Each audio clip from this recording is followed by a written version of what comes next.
Hello, everyone, and welcome to a new episode of the Winning with Insights podcast. My name is Mike. I am the founder of GTM Diagnostics. Today, I have a very special guest with me.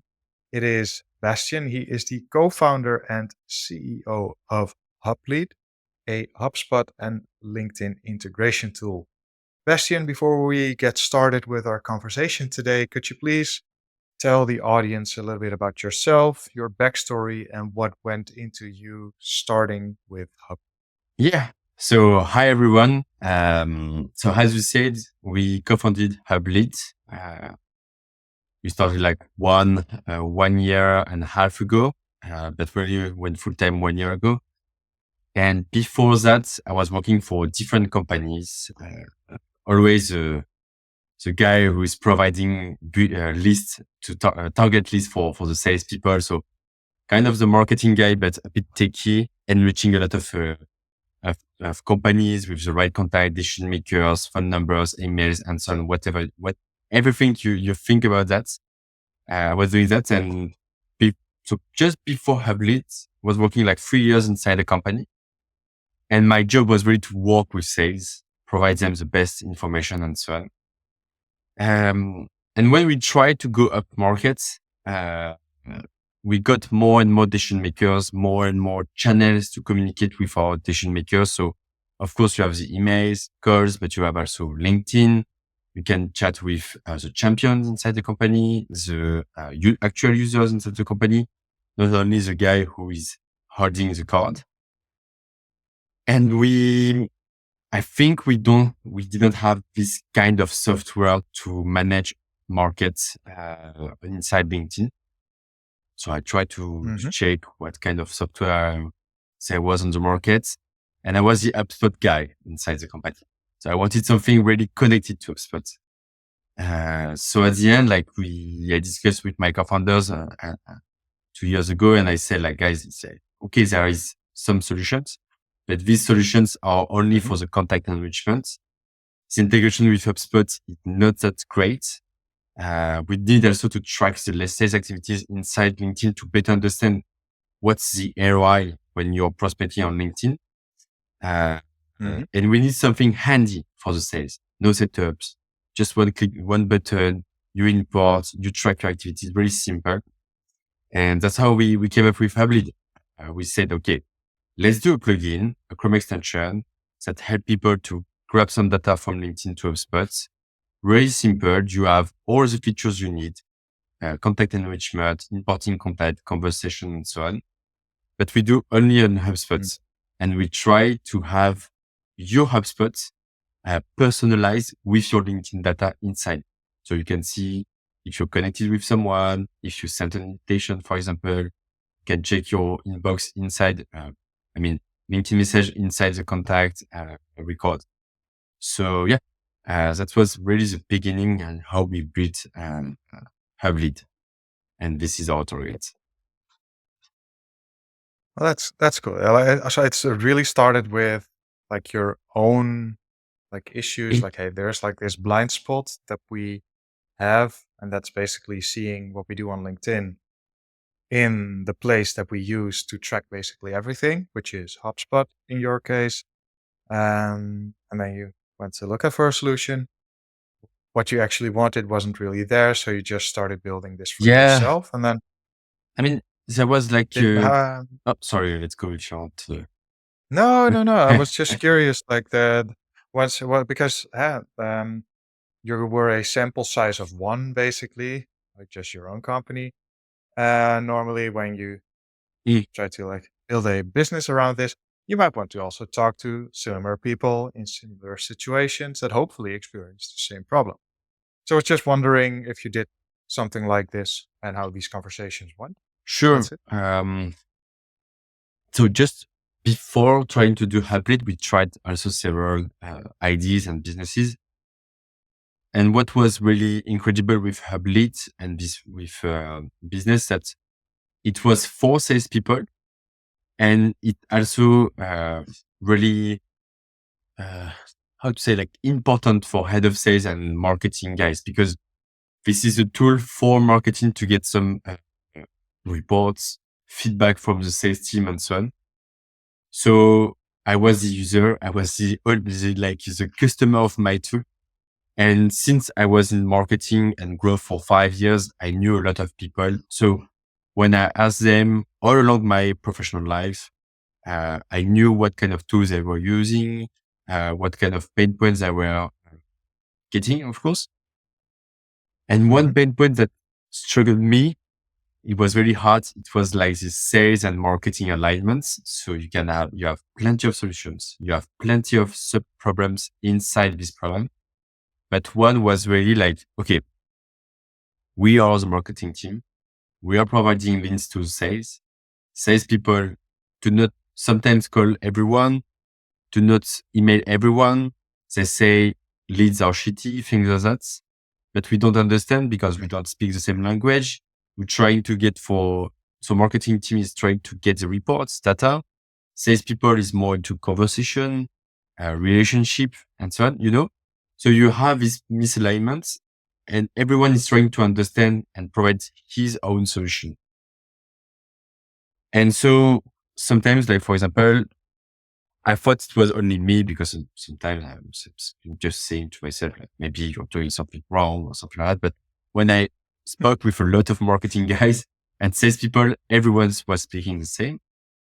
And, um, and how did I, fix that problem is me, as marketing guy, I was sitting next to the salespeople in the same open space. And sometimes we were doing meetings and, okay, I gave you 100 company this week, this month, for example. Let's pick 5 randomly and see how do you process this kind of companies. So we pick one company inside of Spots or every CRM if you want, but ours was on Mhm. Spots. You take a company and you say, okay, did you map all decision makers? Oh, you're missing the head of logistics. We were an e-commerce logistics company, so selling to e-commerce. You're missing the head of logistics, or you're missing this co-founder. You speak to that co-founder, Mhm. but there is another one. Maybe the other one is handling the problem inside the company. So we were back and forth between LinkedIn and HubSpot. I was like, I need everything in my HubSpot if I want to better understand what my salespeople are experiencing on a daily basis and how I can help them. So that was the beginning of the idea. And of course, after I spoke with some users, some marketers and salespeople working on inside HubSpot and or different CRMs. And I really understood that, okay, LinkedIn has a full potential, but people don't trust it because you cannot really track what you're doing inside. LinkedIn was not ready to share you the insights, but everyone got a CRM in the first place to track everything. So we were like, okay, we're missing like 30% of our process inside our CRM. So we Yeah. are paying like 3,000 a month a CRM to not have a complete view. And when I look at the solution online, successful one and so on, I saw that, okay, some are tracking the activities, some are doing the content management, some are doing automation. And I was like, okay, maybe we can go more inside the tracking activities, get also the content management, maybe someday do a bit of automation for bridging your network. But we will gonna solve this kind of problem of sales and marketing misalignments, and also how you can really like build your social proof on LinkedIn as a salespeople. Uh, we all know that emails and cold calling, but emails more is becoming more and more crowded, because of Yeah. AI tools and so on. Cold calling for me still working until it will work for a long time. But you're seeing also AI, SDRs, cold calling. I'm not a fond of that. I think maybe later, but I right don't now think I'm not into that. I don't think they're gonna allow They it. didn't do any cold calling But before, I guess. Because in cold calling, it's no, no, not I like you're doing a question and they answer. no. No, but also I think the AI SDR, when you're speaking like a cold outbound AI Yeah. dialing, I believe that's already like forbidden. That they're not gonna allow this. Maybe, But yeah. that's Yeah. Maybe completely yeah. completely That's different something. story. Yeah. That's something. But let's say like, and if you go on LinkedIn, we are back to this fundamental thing that is we are buying from someone. We're not buying from a brand. We do that. Like, if you buy some clothes, for example, I'm pretty sure like you saw these clothes on an influencer, on the store. Nike, for example, is Nike, Adidas, and these kind of brands. Why do they invest a lot in stars, sportsmen stars, and so on? So that's for that thing. And I think like now more and more people are ready to do the same, because these people buying from Nike and so on, they are the same inside companies buying softwares and tools and so on. So I think we have more and more like this kind of relationship into B2B, buying from people than from a brand. So LinkedIn is really powerful for that. And on LinkedIn, you cannot really do mass automation. You can, of course, but you're limited to 100 invitations on a weekly basis, and they won't allow spam. Even if you want to outreach with people that you are not connected with, it's an email. So we already know it's sales. So you cannot do really like automation, or if you do, for me, I think it's not working. Or maybe you have 20 SDRs and this is working, of course, but most of us don't have 20 SDRs. So you need to do it with a good approach. So that's why I thought like, okay, we are doing more and more LinkedIn. Sales and marketing alignment will be more and more broken because we don't have the LinkedIn information inside our CRM. So these were the bricks that I was thinking this product will work. And when I saw the solution, I saw this kind of gap. So we tried. We marketed our solution through LinkedIn, of course, SEO, things like that. We got some traction and we say, okay, we might need to work on that. And here we are. We are still working on that. So, okay. So for myself to do like a small recap. So Sure. there was like this thing where there was like a lack of sales and marketing alignment when it came to like, for example, lead quality or the amount of activities that are being done. And basically what you saw is that it was like this data gap in your CRM because there was like LinkedIn activities were like a very big blind spot. Yeah. And you have like the point of view or the belief that LinkedIn is becoming like a very important channel. Yeah. Because of like the noise in other channels like email that is being spammed a lot. Please stop it. Unless you have a very value driven. I actually received a cold email which I responded to. It's just which was a very good one. It's just like for me, for mails, it's not dead at all. I think that's bullshit to say it's dead.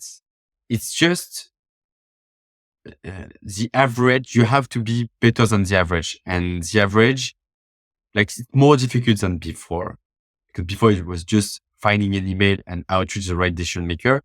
Now you have to work on the content. Now you have to work on your branding, because if you receive an email from Amazon or from me, I'm sure you will open the one from Amazon, but me, you don't know me. So you might push that in the spam. I think actually that now Amazon for me is becoming so big that I'm just deleting them because it's probably okay, maybe it's a wrong example, but and then like the other thing was like the mass automation. LinkedIn just cuts that down, so that's why it's probably like a very valuable channel, or at least these were like the things that you saw that made you say like, okay, we can invest in a business that allows you to capture the data of your activities from LinkedIn and puts that in the place where your sellers are already working and where all your data is already stored. And this is basically what led you to start, based also on your own experience. Yeah, sure. And the more you're working on that, the more you find different reasons.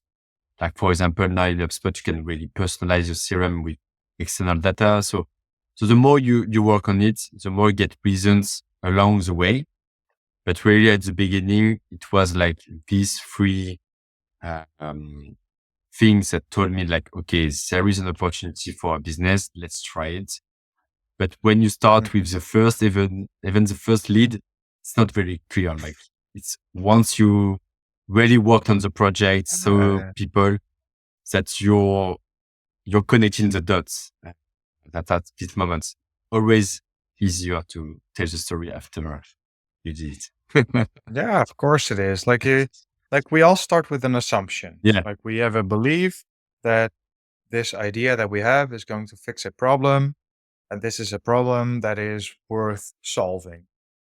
And then you think of a Yeah. solution, and then you hopefully talk to people, try to validate your The solutions. problem, the solution, and stuff like this. So, and this is an entire process, You- and there are many books written about this, many theories about this, and it's a very important yeah, step. And sure. it's good to hear that you already mentioned it. That like, hey, you start with this, and then Yeah, sure. like It's it not black and evolves. white. Like you start with something, you No. try to understand. It's not like, hey, I just wake up this morning and I ate everything in my head. Not like that. It could be, but then you still have to validate it, you know? Okay, so there are like a couple of ways where we can take this. So we can focus in a little bit on what you just said. Like, hey, there's like the first time we started and we got some traction, some feedback, we made iterations, and we can go a little bit into like, hey, where did you start and where are you now? And so that's where I want to go next. And then afterwards, I want to go into certain things that maybe like some things that might not be clear for me, and that is not about like the solution, but more about yeah. So I've tried a lot of things, being a seller myself, and it's always the case from like, okay, so what do I do? How do I know that this is the right channel for us? Mm. How does this stack up to other channels? So I would like to go a little bit deeper into that part, but maybe let's go back first, like when you first started out and to where you are right now. Like, what has happened in between? What were some of the iterations that you went? So we were, and we're still sometimes still thinking about that. So we were like okay, we have the sales activities you need to track, but there are no one doing that. So it's no, I didn't read that book, but I need to read it, like the blue and red ocean.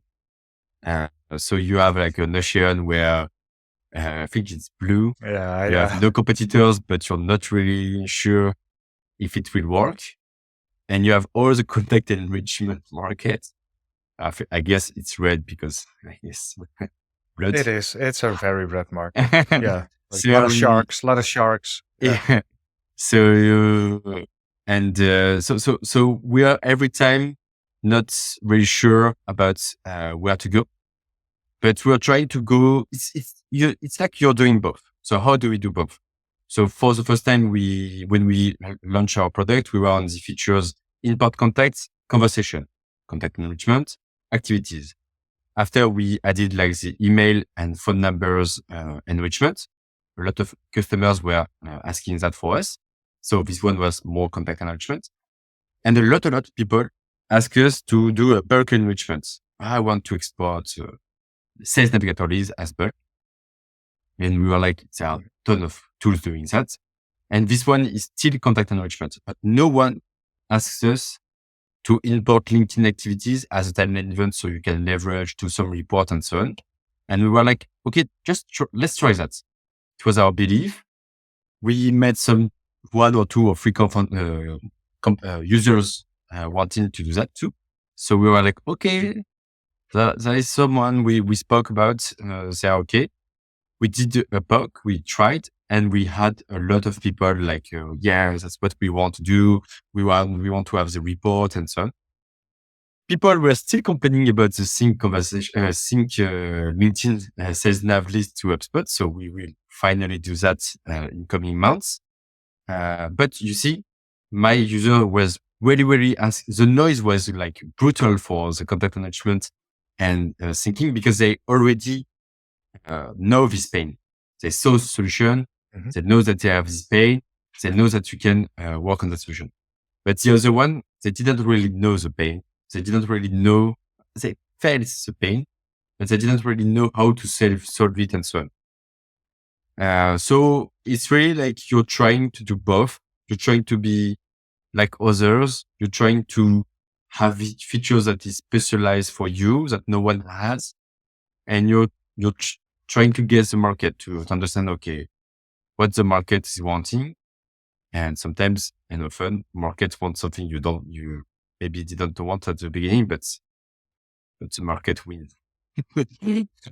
So, I, like you mentioned the Blue Ocean book. I think there's another book which I'm listening to. okay. Well, not as we speak, but today I've started, and it's called Play Bigger, Okay. and it's Yeah, how just right. pirates, dreamers, and innovators create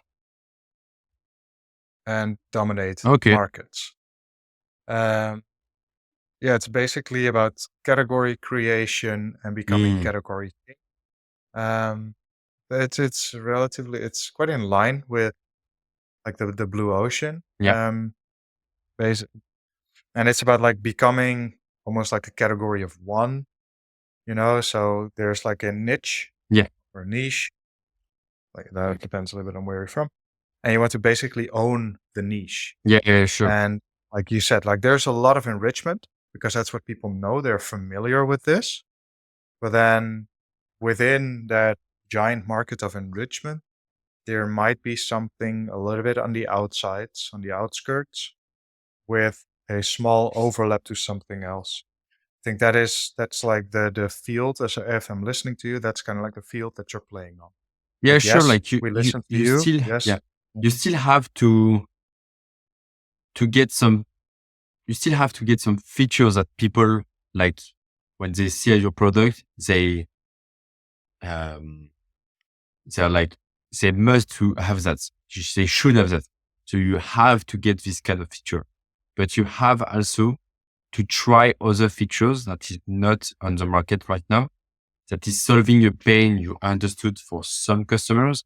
And you're trying to see, is it for everyone? Is it for 70% of the market, 30% of the market?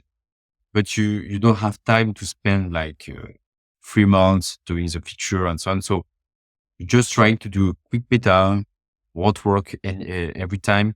But if you feel that the customer is really like, it's painful, but they try to use it, even if it's painful and they pay for it, that's something you need, you know that you can work on. Okay, so then basically what you guys have been doing is trying to listen to your customers, first of all, very important, and try to find like where's like stuff that they already know and ask for, and then like find additional pains that are related to this that we can basically link together and form a business plan. Yeah. It's like Is this kind of like sure. It's like the famous sentence of Harry Ford, like, if I ask my customers what they want, they will say horse is going faster. So it's really like that. So you have to listen to your customers, but sometimes you have to listen to your own belief. You have to accept that you will make mistakes. You will not be, uh, you will be that's wrong, okay. but that's okay because you tried things. Yeah. Yeah. I think it's really funny. Like you're not the first one that quotes makes this quote on the podcast. Because I think on a lot And of like business books, you have this code. So maybe it's, yeah, it's inside my head now. I even believe that it like this quote is being thrown around and it might not even be his, to be honest. Yeah, maybe. Like Yeah, I've done tried sure. to find like I've tried to find the source, and there was no recollection of him saying this. There are some references, but like what I find really interesting about this quote, yeah, if you ask people what they want, they say a faster horse. But basically, um, like you should very, very well, or you need to have like a very deep understanding of what their problems Mm, are and what they're trying to achieve. Because it's not about the faster horse. The faster horse is a means. It's like a solution Sure. to something. Like they want to go from point A to point B faster, more comfortable, etc., etc. And if you understand that, then you can be very creative in like the solutions Yeah. that you build and the services that you create. And So it's like it's when yeah, when of you course. when you listen to people, like they say, it's really important to see your customers to speak every day with us customers. For example, us, we do have a live chat on the website, and live chat Hmm. is handled by us, by the co-founders. So in that way, we are everyone every time connected to our customers on LinkedIn also. But you cannot expect your customer to give you the solution because they're here for you to work on the problem, on the pain, to better understand than Exactly. them, to have, and they pay you for that. At the end, they pay you Yeah. to have worked on something they didn't To have have a time to work solution. on. Yeah. So Yeah. Yeah. It's like you don't ask your customers what they want. They don't have to say like, yeah, you need to build this yeah, for me. It's always the same. Also with feature requests, like it's not about the specific feature. It's like, what are you trying to achieve mm, with this feature? Like, what is happening right now that you are unable to do, and what is it that you're actually trying to achieve? And then the feature that they propose could be a yeah, potential solution, but it could also be done in a different way that might be even better yeah, for whatever reason. So that's always, I think, a very interesting sure. field. That's also part what we do with like our research. Like we don't ask them Mm, directly, like, hey, what is it that they need to do differently, or what is like the perfect solution? How does that look like to you? Because then you're limiting yourself to their own imagination and maybe even say like, yeah, your competitor has this, so I want this yeah, as well. It's like, no, what were you trying to solve for? And then once you have like a very good understanding of what it is that they were trying to solve for, then you can like build on this. And yeah, sure. like this goes for basically everything. Like make sure your problem definition is really good, because if your problem definition is really good, then you can come up with Yeah, solutions. completely. This is Yeah, goes completely. for basically everything. Also in your sales process, in your marketing, your messaging, whatever. Like once you figure out what the actual problems is, the use cases, and the Can really desired build end result. something after that. Yeah, I'm sure. Yeah. So that's the very very nice story that you shared about like where you started and like how things are evolving and iterating. Also like a feature, like a Yeah. roadmap thingy that you mentioned with like the sales nav imports or export Yeah, that you it's really mentioned that's like coming up. you have to just to maybe close that thought, but you really have to speak with a lot of people inside your customer base, prospecting, people doing something else than you, your mom, dad, whatever you want, but you have to like speak with people to see what do they think about the problem, what do they think about the solution, what do they think about the problem. And the more you speak about the problem, the more you get feedback. So the more you can train yourself to think about that problem. And sometimes I think people, they try to do it with only one type of people. They're only speaking maybe to Yeah. customers in Paris, for example, or customers. You have to broaden your vision. And even with people uh, that is not in your customer base or prospecting, maybe they will add something. You never know. And like, when we do like the market research or the win-loss analysis, like it all starts with looking at your data, Mhm. make sure that you're tracking the right metrics, and then create like your segmentation. Because there is not one. You have different segments of customers, and this could be, of course, different company sizes, locations, industries. Yeah. But then within each of the businesses, you have the different personas. So with you guys, it could be like marketing. It could be sales. It could be Yeah. revenue operations.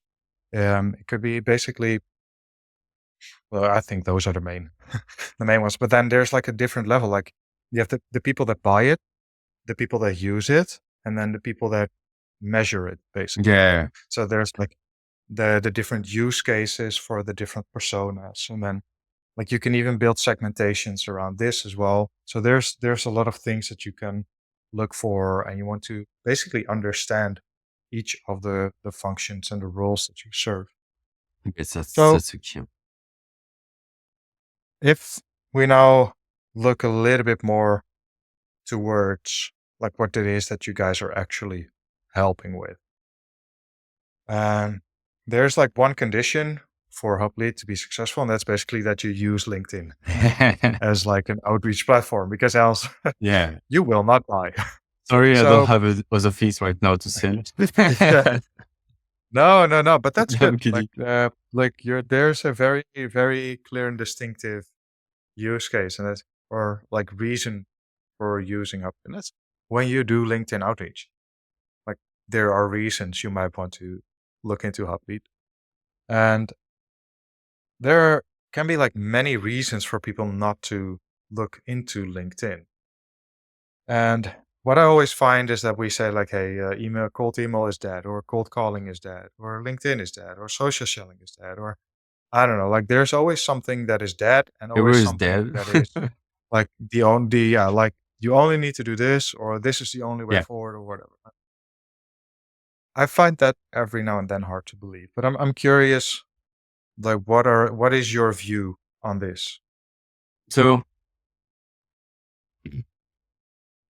uh, so, um, as I said, like before, so for me, emails, cold calling is really not dead. It's just harder than before. Or even like maybe cold calling it's still not. For me, cold calling, it's hard to do cold call, but no one wants to do cold call. So if you're good, I think the barrier is okay. You can go in. You can go because everyone is afraid. No one wants to do cold call. So if you're going just to do cold call and do your job and you do your task and trust the process, for me, it's working. Um, so our belief is really like, LinkedIn is a bit the same. Like when you outreach people, you're showing your face, you're showing your name, your resume. They see everything about you. They can see your posts.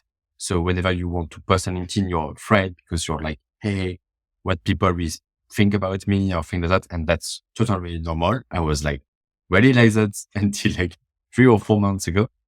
Um, but yeah, if you do that, since not everyone is doing that, you will be notified by people. You will build your trust. You will build something that is way better than simply going on the outbound inbound schema.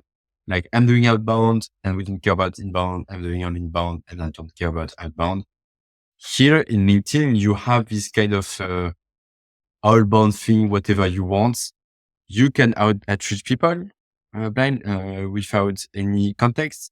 You can post on LinkedIn, give some value to people that will see your content and get incoming requests.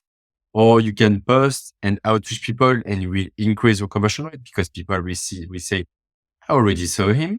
I already saw some post of him. So yeah, let's section, let's speak together.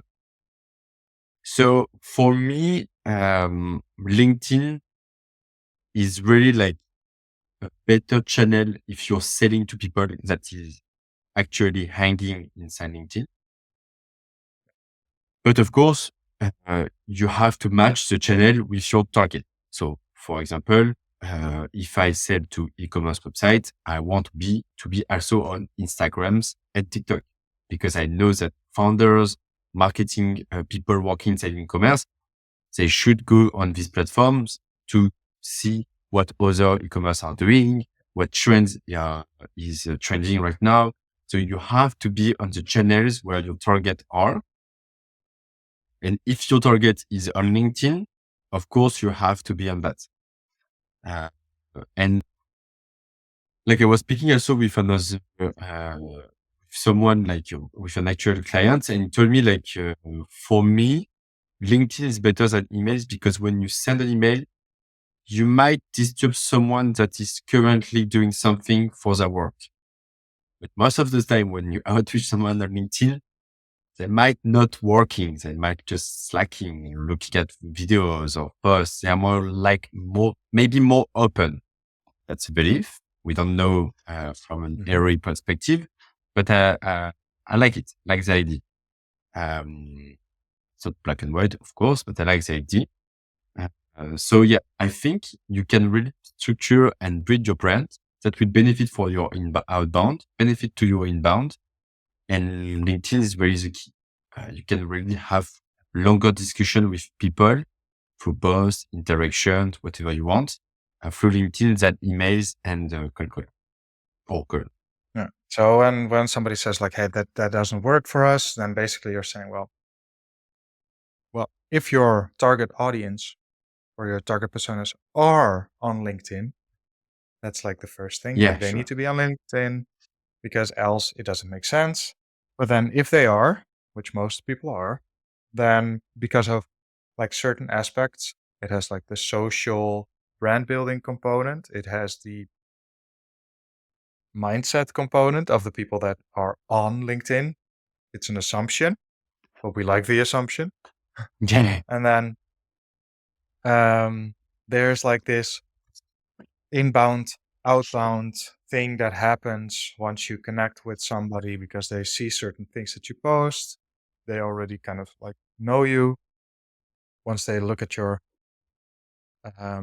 like your page, your LinkedIn page, or like your personal yeah, LinkedIn page, they see who you are with your resume and everything. So it's actually quite open, if you want to call it like this. And those for those reasons, like LinkedIn can be actually a very valuable platform for you to use. Um, so yeah, yeah. And there's still like the thing like what. So that's like I want to ask like one question before sure. we continue to the next one. Like, what are some of the most important KPIs that you would track? What are like some of the most important activities, things that you would look for when you're like optimizing for LinkedIn outreach? And so for the KPIs that we look for, I like the way I know it's Jay's Bezos is doing. He say always look at the input, output will follow. So I prefer to look at the Mhm. inputs. You know that you have to connect with your industry. You know that you have like a certain amount of weekly invites on certain amount of invite on a weekly basis. You have Mhm. to hit that limit every week. So you maximize the guys, your people you are connected inside your industry that are in your target market or influencers or something else if you want, but you have to, so the one input I will show, I will check. And that's what we can do with HubLead is how many invite did you send this week? Very simple, but LinkedIn Mhm. doesn't give you. They only tell you when you reach the limit, but they don't say you're 20 behind the limit or something. So you know the limit reset on a weekly basis. So every week you hit the limit. Be careful of with automation, of course. I prefer to do it on my agents, Yeah. Yeah. but frankly, like I'm hitting the limit every first day, and my LinkedIn account is good because I'm doing also a lot of interaction, messages, normal behavior of user, doing content, and so on, of course. Um, so yeah, for me, it will be like that. And after, of course, how many you connected on LinkedIn, how many you sent a message, and so on. But frankly, really simple one. How many invitations did you send last week? And another thing also, I just wanted to follow up on the point, like why LinkedIn. It's like before we had like only 4, 5 TV channel, like 30 or Mhm. 40 years ago. I did not live that period, but that was the case. And that's true. Like when you go on on your phone number on your phone, you kind of have the same. You have Instagram, Facebook, TikTok, LinkedIn, maybe 2 or 3 others. You see, but you don't have plenty of these. And these are kind of the TV channel of nowadays, or YouTube, of course, YouTube. Plenty of people do not watch TV anymore. They only watch YouTube. They only watch their feed on Instagram and so on. So you're now back in 40, 40 years old, and you can benefit from that. So yeah, LinkedIn is getting like a lot of posts are getting a lot of impressions because a lot of people are scrolling, and I don't think they have enough posts to feed that demand. So there is really something to do right now, I guess. I like that one. Like it depends on how you look at it. Yeah. Because within each of these platforms, you can say the platform is a channel in itself, or within the platform, there are many channels. So this especially goes for, let's say, YouTube. I think that's the most clear example, like because they're literally called channels. Yeah, sure. YouTube is a channel, but then within YouTube, you have all the different channels. But the algorithm pre-selects the things that The you've been most subscribes. recently in. Yeah. Exactly. And if you look at it like this, yeah, like when the television first started, you only had like channel 1, 2, 3. But basically now we're sort of back to this because it's still like you have a couple of social media platforms that you look into. Sure. We and all that's have this, probably in the iPhone or Android, like when you push on the menu and you have the menu with all the apps, it's called like social network. When you look at it, you have like only 6, 7 app tops. For me, I only have 3 or 4. And every day I'm checking the 4. yeah. I actually my phone has been dumbed down a little bit. I use an application. I'm not affiliated to them, but it's called Minimalist Okay. Phone, and basically it looks like a folder structure, Okay. Oh, okay. like an explorer. If you open it, like your files on your PC, you have like the file structure. What you can find Like on your laptop. it's like I don't have any icons. I don't Okay. get any notifications anymore, except from certain applications that I've allowed access. So it looks really simple, and I like it. It helps me with being less distracted Yeah. during the day. And you have to cut your notification. But then, That's the best act in your life. yeah, but so you've touched now also the different channels, but I want to go back in a little bit to the KPIs because you've mentioned okay, so invites is probably like one of the most important ones because it is the one that is going to help you expand your reach, basically. Because without the invite being accepted, you're not able to connect, at least not directly, only indirectly via post. You can comment on this, etc. So, what are some of the other types of activities that you would report on? So of course, the conversion rate, of course. So if we go back to the output, will be like, okay, out of how many invites I sent, how many deals did I get, how many demos? So you can take that funnel and put your conversion rate at every step. Number of accepted connection out of sent, number of message sent out of accepted, message replied out of sent. These are the funnel we show inside HubLead in our dashboard. So these are really, really important. If I have, for example, a team of 5 or 6 people in SDRs, that's very good because you can really see the performance between one and the other. So for example, if one is doing more posts on LinkedIn and his conversion rate is higher, you can guess that post will help you to get a higher conversion rate. So I will check this conversion rate on a weekly basis, of course. And after I really like the idea also. We don't have that in HubLead, but I hope one day we will have that. It's like, for example, you have 8,000 connections, like I have 8,000 connections. How many are in my ICP? How many? Actually, you can, of course, export all your LinkedIn connection for free as a CSV, import in your CSV into your HubSpot. but you will have to enrich everyone, target, identify. So it's really not easy, but someday I hope it will be easier. And why I say that, because when we launched HubLead, like before launching HubLead, I removed like, I think 2000 for connection manually because I only wanted to connect with RevOps team and people working for HubSpot or around HubSpot. Everyone like not in this use case that I don't know, of course, because people I know keep them, but I don't know. I remove them. Why? It's because I will focus on my reach on this kind of audience. I will focus my LinkedIn post on this kind of audience. And my feed will be fed by this audience. So I will be on every day when I will go on LinkedIn, I maximize the chance I understand the pain they are viewing, they are experiencing, because I will see the like, he liked this one because he had duplicate contact, for example.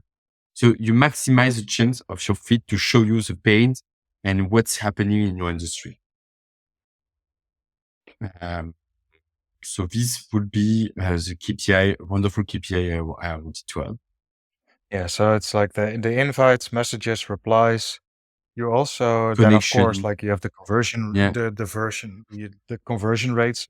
And also, we want to, yes. For the conversion rate, we would like to, we need to work on that too, to split your conversion rates for invitation sent, for example, according message, employees or message, of course, but employees range and industry. Like, let's say you're a business consultant, for example, you outreach 3, 4, 5 industries. Which one is the best? Which one has higher conversion rate on demo or things like that? So you can double down and doing only this industry because it's working better for you. This kind of things. And of course, messages. We need to work on which message perform best than the other one. Then you're going into like the segmentation, which we mentioned before. Like, how can we segment? And there are different ways in which you can segment. Like industry is one of them. And then like the A/B testing. Like, is there like one message that performs better than the other? Do you also do stuff like posts, comments, likes, etc.? Do you track that as well? So right now we don't. But we have some customers asking us that. I was afraid that at the beginning it was too niche, like really influencers or some people in our database. So I think we will do that, but not right now. We have what we spoke about before, but even for me, I would definitely have that. I would like to know, for example, when I go on your contact, okay, did he interacted with my content? Because, for example, let's say I have 2 or 3 BDRs, that would be awesome to have them put a list of people who interacted with my content that are in my ICP, but we didn't close. These guys are a gem for them. So we really need to work on that. But right now we don't. You know what I would also really like? I don't know if it's possible because it's been a while since I've used Sales Navigator. And for me, like the value isn't really there with all the other things that are possible right now with additional tools and LinkedIn, like the free version. But I would like to create different feeds, basically, where I can create like an ICP feed and then like tier 1, tier 2, tier 3, or I have a feed with only like these connections in this industry or this like create multiple feeds based on filters that I would like to apply. So that would be very awesome. I like the idea. There's something like this. Yeah. So if anybody's listening out there, if you're building this, come to me. I'll be like your one time we spoke with my co-founders, like I said, like I really hope to have a button where I click on it and I see all my prospect. I don't want to see the noise right now. I just want to interact with my prospect and so exactly. Yeah. Too many things to do. I believe that there are some. I think there are some tools out there. I guess Taplio might do that. but I didn't try. But I heard they should do that. But after I don't really know others. I need to check.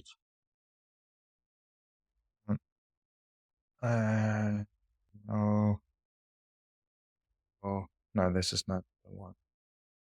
Yeah, that would be very cool. That we can be, if there's like a very easy way to have like a completely. specific feed. But hey, there are many other things That's out good there to that have are a already lot of working. things to do. So yeah. So then basically if you translate these activities, like these KPIs, like this is also basically outlining what you should do, right?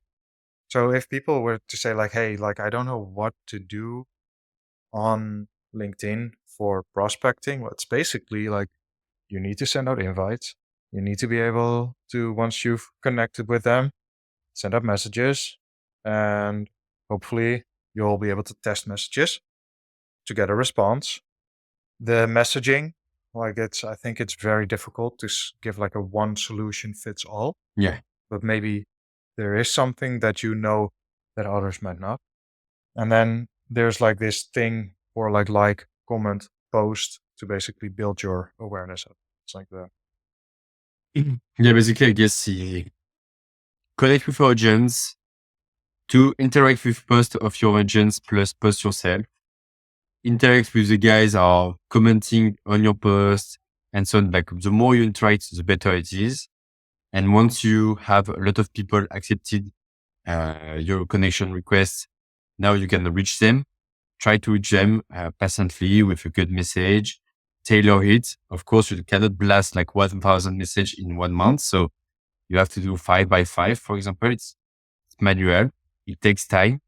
But hey, not everyone is doing that. So that's how you can do something that really will value and brings you a good business compared to your competitors. I'm getting like a better understanding of what the things are that you can do to become more successful when using like your LinkedIn outreach. And I think like the reporting really helps you to identify the strategies that are working and what isn't. So that is, I think it's very important. Like if you do something or like you're using LinkedIn actively as like an outbound channel, like having a clear understanding of what is working and what isn't is very important. Like it is for basically everything that you do. Yeah. And it basically also pinpoints for you where like certain things might not be working, and then you can research why that actually is. We are coming towards like the end now of our talk, of our conversation, and I'm a bit curious. You've already shared certain things, some of your beliefs, but what are some of the trends when it comes to prospecting, LinkedIn prospecting, that you like that you're seeing and that you're acting on when for like the next year or next 2-3 years? Oh, it's a big question. So of course, for me, and of course, LinkedIn is doing that too. It will be more and more difficult on LinkedIn to get followers, reach, and so on. They said it on different annual meeting and so on, because I don't want to create the same thing that you can have with TikTok, for example. Like, can of course have some posts that is booming, could have a good reach and so on. But I don't want to push everyone to be an influencer. I prefer to have real influencer and good content on LinkedIn. It's hard because sometimes when you see the content on LinkedIn, it's the best one, of course. Um, so it will be more difficult, but that's an opportunity for you because the more you get followers, the more you get connected, the more you can post and so on. You will get a competitive advantage to your competitors and the voice and so on. It is very, very important. I think so. Also, of course, since more and more channels are crowded, it's more and more difficult to raise funds for now. maybe in 5 years, money will spread again as we knew before, but let's say it's not.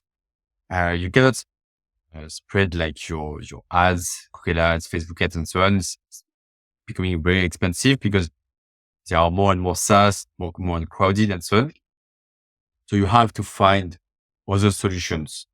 So you will get more and more founders, I guess, building the brand. Was just finishing reading the book Founder Brand about Dave. Don't remember the last name, but he was the guy behind Drift, helping the founder of Drift to build his audience. Privy also. And when we look back to successful SaaS that were bootstrapped, when you look at ClickFunnels, if you look at Adam Robinson, for example, or others, Lemlist, they all built a huge brand around the founders and even employees. So I think in LinkedIn, we will see more and more influencers inside company, not only the founder, but also employees. That is very great because at the end, employees will be able to build their own audience, their own independence, be much better resource for a company because they will have an audience, will have an impact, and so on. And when you see that on LinkedIn, they added the video, everyone is doing AI content, text, and so on. So videos is still difficult for now. So for me, big trending would be employees doing more and more content about the company and having agencies, bridging agencies, of course, founders too. Videos, it would be like still and will remain the main thing inside for the content. And the first thing, I don't remember what I was thinking about, but I think that two are. It was it's like what you said, like it becomes more and more difficult to build a brand, Yeah, a personal brand on so LinkedIn. yeah, And that's also, but that is why it's becoming more and more valuable. And yeah, that's right. Yes, that's like what having like the good point of mine. and having a founder brand, or even some of basically creating like micro influencers within your organization makes them into like a more valuable asset, Yeah, sure. not just to themselves, but also to the business that they're active in. So basically invest in building a brand, company, founder, Yeah, employee. as I said, like Yeah. as I said, like before, like I don't know, but what I think is we are all humans. We want to buy from human because we we project ourselves to somewhere else, to someone else, something like that. We like to compare ourselves. We got the AI thing, so we go back really deep inside human connection. And LinkedIn, social network are all about human connection at scale. So building a founder brand, building a brand about you or your employees is really an asset, I guess. You have to work right now. And it proved on the previous brands like Lemis, ClickFunnels, and so on. And we are seeing more and more people understanding that and doing that right now. So yeah, that's what I'm doing right now. So I will advise people to do what I understood, but I think it's good. Let's see in 2 years. I think the examples are already there. Like look at the Conor McGregor, Ryan Reynolds, Dwayne Johnson, Yeah. aka The Rock. They have a huge personal brand, and they're able to basically uplift businesses because of it. And Yeah, if you check for in Rihanna, for example, she just launched yeah, cosmetics and she did a yeah, great job with that product, targeting people, mhm. an underserved market. But of course, with her brand, she can leverage that Yeah, for it cosmetics helps. and sell good goods that was not available before on the market. But yeah, Exactly. brand is, yeah. And And in B2B, it won't be any different. Yeah, I don't think so. Because eventually we're all human. We all Sure, and people want that to create a connection. Yeah. people that were younger buying online are now in a decision jobs. They are in jobs that are they know how the cards, they know how decision making. And this guy were buying online 10 years ago. So I think that's an edge we have to get right now. We have to work on that. I like that. I think that's a good conclusion. So to the story. So I always ask the people that are on the podcast 2 questions at Okay. the end. Because we go back now in time when you first started out. And you have to tell your younger self one thing that they need to stop with immediately and one thing that they need to keep on doing. What would you tell your younger self? So one thing they need to stop and one thing they need to do. So Keep doing. to do, it will be easier. Meet 2 new people every week in your industry or doing the same job as you. I did that maybe like around 2 years ago. But if I had done that like at 18-year-old or 20-year-old, that will, I can't imagine what effect it will have on my career, my perspective, not even for founding something, but for employees and so on. It would have saved me a lot of stress, a lot of doubts, I guess. Mhm. You're still having, you will still have doubts and stress, of course. But sometimes you're all alone. And when you meet 2 people every week in your industry, you understand that you're not sat alone. So this will be the first thing to do if I was young. And the Mhm. thing I stopped comparing myself to Steve Jobs. Mhm. You're not Steve Jobs. You're not these guys. You're just you doing your own thing, fulfilling something you really wanted. And you're not a failure if you didn't start your company at 18 years old or something like that. I started my company No. at 31 and I'm very proud of it. I think I learned a lot of things before. So there is no one path. There are plenty of paths. But I think Exactly. comparing ourselves, need to stop that. I mean, it's important to do that, but not stress about that and understand that there are different paths for everyone. No. I think that's a very good advice. So meet new people, expand your Yeah.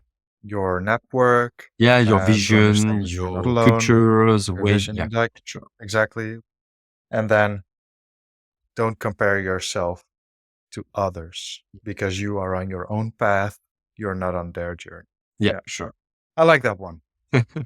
So, like this is going to be, I guess, the most easiest of everything because normally I would ask now, like, hey, if people want to find you, where should they go? I guess there can only be one answer. You go to HubLead.io. LinkedIn, But of course, my LinkedIn also. HubLead, and LinkedIn. Yeah. So those, I'm going to make sure they're in the show notes so people can find you easily. I guess this is the end. Thank you so much, Bastien, Thank for you, Mike, sharing your for story and the time. the value of HubLead. Yeah, no problem. And for everybody still listening, if you are active on LinkedIn and you use this as part of your sales, definitely check out HubLead.io. It is definitely going to help you get like get a better understanding of what is working and what isn't working in your LinkedIn outreach. Thanks so much, and until the next episode. Bye bye.